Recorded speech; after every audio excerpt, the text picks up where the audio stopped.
नमस्कार, कैसे हैं आप सब लोग? सभी अच्छे होंगे। आज हम पढ़ेंगे कक्षा 8 में एसएसटी का अध्याय 8 महिलाओं की स्थिति में सुधार। इस पूरे अध्याय को हम वस्तुनिष्ठ प्रश्न और कुछ लघुत्तरीय प्रश्नों के माध्यम से समझेंगे और देखेंगे कि महिलाओं की स्थिति में कब से सुधार आना प्रारंभ किया। तो चलो प्रारंभ करते हैं वस्तुनिष्ठ प्रश्न से। सती प्रथा को दूर करने का श्रेय किसे मिला?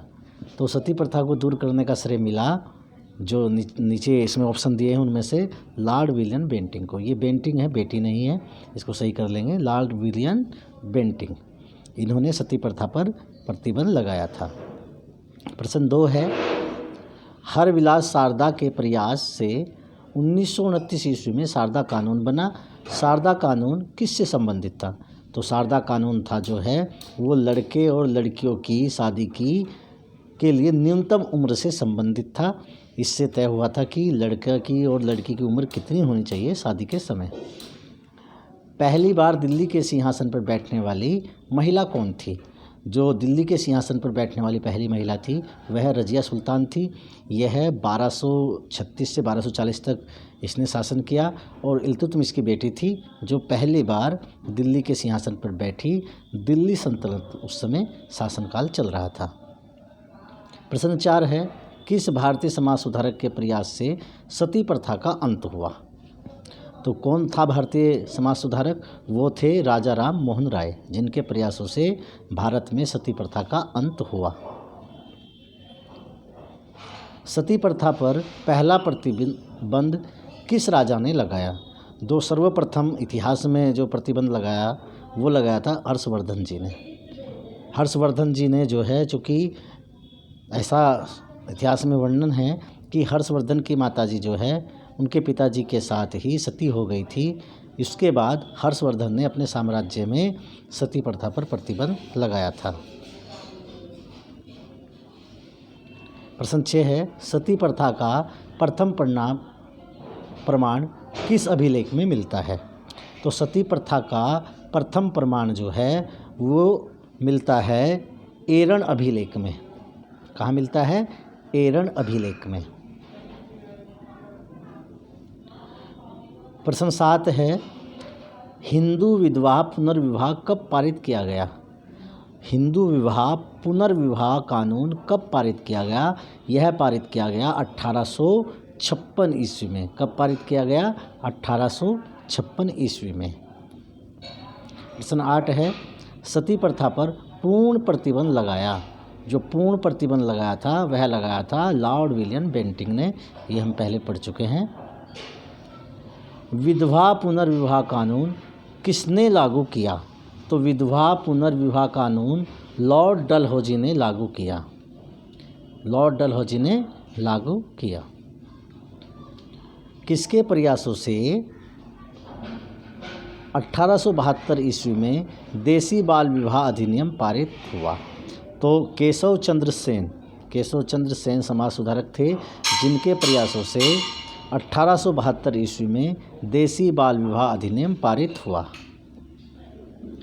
प्रश्न 11 है, स्वामी दयानंद सरस्वती ने स्थापना की। तो स्वामी दयानंद सरस्वती जी ने जो स्थापना की वो की थी आर्य समाज की। बहुत सिंपल क्वेश्चन है और सभी को याद होगा। आगे प्रश्न 12 है, स्त्री शिक्षा के लिए कलकत्ता के तरुण स्त्री सभा की स्थापना कब हुई? जो कलकत्ता है वहाँ पर तरुण स्त्री सभा की स्थापना कब हुई? तो वह हुई 1819 ईस्वी में। 1819 ईस्वी में स्त्री शिक्षा के लिए कलकत्ता में तरुण स्त्री सभा की स्थापना हुई। प्रश्न 13 है, बेगम रुकिया सखावत हुसैन ने मुस्लिम लड़कियों के लिए कहाँ कहाँ विद्यालय खोले? तो इन्होंने 2 स्थानों पर विद्यालय खोले थे, कलकत्ता और पटना। प्रश्न 12, भोपाल की बेगमों ने लड़कियों के लिए शिक्षा के लिए विद्यालय कहाँ खोले? खोले। तो यह खोले थे अलीगढ़ में। भोपाल की बेगमों ने लड़कियों के लिए विद्यालय खोले अलीगढ़ में। स्त्री पुरुष तुलना नामक पुस्तक किसने लिखी? तो स्त्री पुरुष तुलना नामक पुस्तक लिखी ताराबाई शिंदे ने। किसने लिखी? ताराबाई शिंदे ने। प्रश्न 16 है, किसने दिए की रोशनी में पढ़ना लिखना सीखा? दिए की रोशनी में किसने पढ़ना लिखना सीखा? वो थी राजसुंदरी देवी। राजसुंदरी देवी जो हैं, इन्होंने दिए की रोशनी में ही पढ़ना लिखना सीखा था।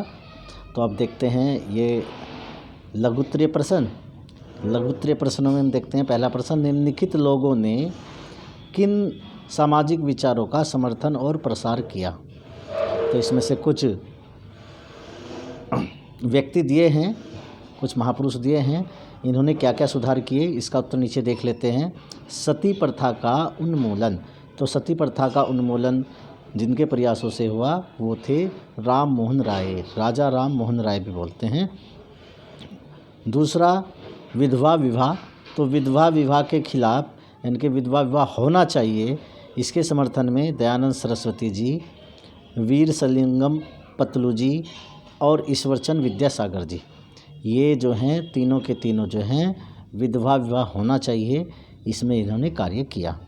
फिर महिला शिक्षा। महिला शिक्षा के लिए राम मोहन राय जी, दयानंद सरस्वती जी, ईश्वरचंद विद्यासागर जी, पंडित रमाबाई जी और मुमताज़ अली, ये सब लोग जो हैं महिला शिक्षा के पक्षधर थे और इन्होंने महिला शिक्षा हो, महिला शिक्षित हो, इसके लिए कार्य किया।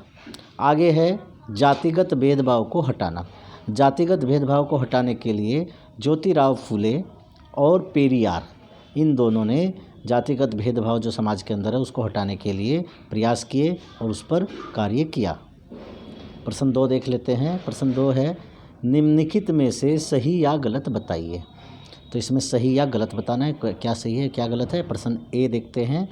ए है, जब अंग्रेज़ों ने बंगाल पर कब्जा किया तो उन्होंने विवाह, गोद लेने, संपत्ति के अधिकार आदि के बारे में नए कानून बना दिए। तो यह सत्य है या सत्य? यह बिल्कुल गलत है। उन्होंने ऐसा नहीं किया। उन्होंने बंगाल पर कब्जा करने के बाद इन सब से संबंधित कानून नहीं बनाए। प्रश्न बी है, समाज सुधारकों को सामाजिक तौर तरीकों में सुधार के लिए प्राचीन ग्रंथों से दूर रहना पड़ता था। ये भी गलत है, क्योंकि जो समाज सुधारक हैं उन्होंने प्राचीन ग्रंथों को ही आधार मानकर समाज सुधार के कार्य किए और प्राचीन ग्रंथों पर जो है लोगों को विश्वास था, इसलिए उसी का उदाहरण देकर ये लोगों को समझाते थे और लोगों को समझ में भी आता था। इसलिए बी वाला भी गलत है। प्रश्न 3, सुधारकों को देश के सभी लोगों का पूरा समर्थन मिला। ये भी गलत है, क्योंकि जो सुधारक थे उनको देश के सभी लोगों का समर्थन नहीं मिला। समर्थन से ज़्यादा उनका विरोध का सामना करना पड़ा, क्योंकि बहुत से रूढ़िवादी लोग ऐसे थे जो समाज के अंदर किसी भी तरह का परिवर्तन नहीं चाहते थे, इसलिए ये भी गलत है। प्रश्न डी है, विवाद निषेध अधिनियम 2829 में पारित किया गया था। ये बिल्कुल सही है।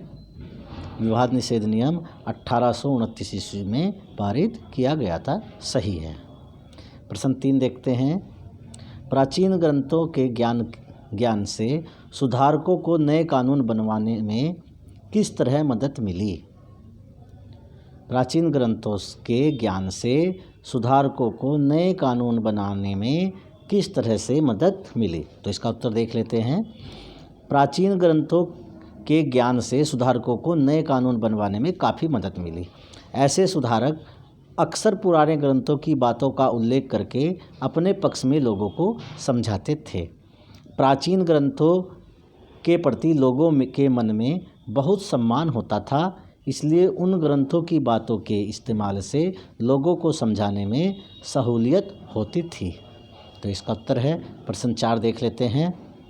लड़कियों को स्कूल न भेजने के पीछे लोगों के पास कौन कौन से कारण थे?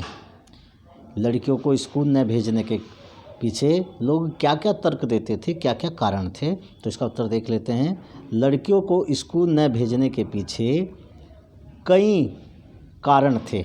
जैसे कुछ लोगों को लगता था कि स्कूल जाने से लड़कियों का दिमाग खराब हो जाएगा। कुछ लोगों को लगता था कि स्कूल उनकी बेटियों को उनसे छीन लेंगे और घर के कामकाज से दूर कर देंगे। कुछ लोगों को लगता था जो लड़की पढ़ लिख लेगी वह जल्दी ही विधवा हो जाएगी। कुछ लोग अपने घर की लड़कियों को घर से बाहर ही नहीं देना चाहते थे।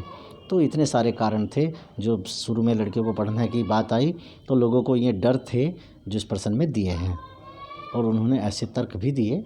प्रश्न 5 है, ईसाई प्रचारकों की बहुत सारे लोग क्यों आलोचना करते हैं? क्या कुछ लोगों ने उनका समर्थन भी किया होगा? यदि हाँ तो किस कारण? उत्तर देख लेते हैं। ईसाई प्रचारकों के बारे में एक धारणा बनी हुई है कि उनका मुख्य उद्देश्य धर्म परिवर्तन करना है, लेकिन बहुत लोगों ने उनका समर्थन भी किया। ईसाई प्रचारकों ने दूर दराज के इलाकों में भी स्कूल खोले और दलितों और आदिवासियों के बच्चों को शिक्षित किया। शिक्षा ने उन बच्चों के लिए कई नए दरवाजे खोल दिए। तो कुछ लोगों का यह तर्क था, वो इसलिए ईसाई प्रचारकों का समर्थन करते थे। उनको लगता था कि ईसाई प्रचारक जो है समाज सुधार का कार्य कर रहे हैं, लेकिन इसके पीछे वो क्या करते थे? समाज सुधार के सेवा के बहाने वह लोगों का धर्म परिवर्तित करा रहे थे, जिसका कुछ बुद्धिजीवियों ने खुलकर विरोध किया। प्रश्न 6 है, अंग्रेज़ों के काल में ऐसे लोगों के लिए कौन से नए अवसर पैदा हुए जो निम्न मानी वाली जाति में से संबंधित है? मानी जाने वाली जाति से संबंधित है, सही कर लेंगे इसको। उत्तर है, अंग्रेज़ों के समय शहर विकसित होने लगे थे। ऐसे में निर्माण कार्य में तेज़ी आई, सड़कें बनी, नालियाँ बनी और नए भवन बने।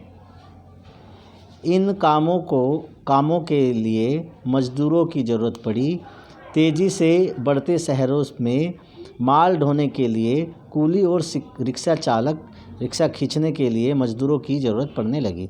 ऐसे कार्यों के लिए कोई स्वर्ण कभी भी तैयार नहीं होता और ऐसे काम निचली जाति के लोगों के लायक ही माने जाते थे। तो ऐसी उस समय की मान्यता थी। प्रश्न 7 है, 2-3 प्रश्न और हैं बस। ज्योतिराव और उनके सुधारकों ने समाज में जातीय असमानताओं की आलोचनाओं को किस तरह से सही ठहराया? इसका उत्तर देख लेते हैं क्या है। इन सुधारकों ने ब्राह्मणों के श्रेष्ठ होने के दावे को खारिज किया। उनका कहना था कि हर इंसान की एक ही जाति होती है। कुछ का यह भी कहना था कि आर्य तो बाहर से आए थे, इसलिए ब्राह्मण भी बाहरी थे। यहाँ के मूल निवासी द्रविड़ थे और निचली जाति के लोग थे, जिन्हें ब्राह्मणों ने गुलाम बना लिया था। तो उस समय की ये सामाजिक ताना बाना के खिलाफ ज्योतिराव फूले और उन्होंने ऐसी व्याख्या की, लेकिन यह सत्य नहीं है। ऐसा उन्होंने अपने मन के अनुसार ऐसा बोला होगा। प्रश्न 8 है, फूले ने अपनी पुस्तक गुलामगिरी को गुलामों की आज़ादी के चल रहे अमेरिकी आंदोलन को समर्पित क्यों किया? तो उत्तर देख लेते हैं। फूले ने अपनी पुस्तक लिखी थी, उसी समय अमेरिका में गुलाम प्रथा समाप्त हुई थी। फूले की किताब में द्रविड़ों और निचली जाति के लोगों को ब्राह्मण द्वारा गुलाम बनाए जाने की बात की गई थी। इस तरह से दोनों ही देशों की बातों में बहुत समानता थी, इसलिए फूले ने अपनी पुस्तक गुलामगिरी को गुलामों की आज़ादी के चल रहे अमेरिकी आंदोलन को समर्पित किया। प्रश्न 9 है, मंदिर प्रवेश आंदोलन के जरिए अंबेडकर क्या हासिल करना चाहते थे? तो इसका उत्तर है, अंबेडकर जी यह साबित करना चाहते थे कि हर व्यक्ति को धार्मिक समानता मिलनी चाहिए, इसलिए वे दलितों के लिए मंदिर प्रवेश आंदोलन करते थे। अब प्रश्न 10 भी देख लेते हैं, अंतिम प्रश्न है। ज्योतिराव फूले और रामास्वामी नायर राष्ट्रीय आंदोलन की आलोचना क्यों करते थे? क्या उनकी आलोचना से राष्ट्रीय संघर्ष में किसी तरह मदद मिली? इसका उत्तर देख लेते हैं। नायर जब एक बार कांग्रेस के एक भोज में गए तो देखा कि वहाँ जाति के आधार पर बैठने की अलग अलग व्यवस्था थी। यह देखकर उन्हें बहुत गुस्सा आया उस घटना के बाद वे राष्ट्रीय आंदोलन के आलोचक बन गए। फूले का कहना था कि राष्ट्रवादी आंदोलन के स्वर्ण नेता केवल उपनिवेशवाद का विरोध कर रहे थे। एक बार जब उन्हें दोबारा सत्ता मिल जाती तो वे फिर से निचली जातियों के खिलाफ भेदभाव शुरू कर देते। तो ऐसा उनका मत था। लेकिन उसी समय क्या हुआ, एक तर्क और भी है इसमें। दक्षिण अफ्रीका से जब महात्मा गांधी भारत लौटे तो उन्होंने छुआछूत के खिलाफ होने वाली बहस को आगे लाया। ऐसा इस चैप्टर में साफ नहीं है, लेकिन हम अनुमान लगा सकते हैं कि महात्मा गांधी पर इन दोनों सुधारकों के विचारकों का प्रभाव पड़ा होगा। तो इस अध्याय के अंदर इतना ही है। तो आप इस अध्याय को पढ़िए। इसके बाद हम इसके आगे के 2 अध्याय और पढ़ेंगे। उसके बाद यह पुस्तक समाप्त हो जाएगी।